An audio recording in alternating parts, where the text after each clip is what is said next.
Hi മക്കളെ, ഇതാ ഒരു മിനിറ്റ് കൊണ്ട് ഏറ്റവും ഇമ്പോർട്ടന്റ് ആയിട്ടുള്ള ക്വസ്റ്റ്യൻ വേഗം നോക്കി പോയാലോ. ഈ ചിത്രം നിങ്ങൾ കണ്ടിട്ടുണ്ടാകും. ഇതിൽ എക്സ് എന്താണ് എന്നാണ് ഐഡന്റിഫൈ ചെയ്യേണ്ടത്. കാണുന്നുണ്ടല്ലോ. അപ്പൊ നോക്കുക, identify x. What is the role of x heart in the circulation of heart അല്ലെ. എക്സ് എന്താണെന്ന് അറിയാം. രക്തപര്യത്തിൽ എക്സിന്റെ റോൾ എന്താണെന്ന് എഴുതാനാണ് ചോദിച്ചിട്ടുള്ളത്. അപ്പൊ നിങ്ങൾ നോക്കിക്കോളാം, ഈ എക്സ് എന്ന് പറയുന്നത് എസ് എ നോഡാണ്. ഹൃദയത്തിൽ നമ്മൾ കാണുന്ന ഒരു പ്രധാനപ്പെട്ട പോയിന്റ് ആണ് ഈ എസ് എ നോഡ് എന്ന് പറയുന്നത്. അതിനെ നമ്മൾ ഹൃദയത്തിന്റെ പേസ് മേക്കർ എന്ന് പറയും. Pace maker.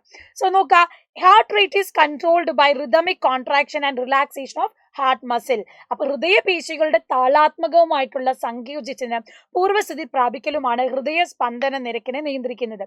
Electrical impulses necessary for contract of heart chambers are produced by S A node in the wall of right atrium. It is known as pace maker.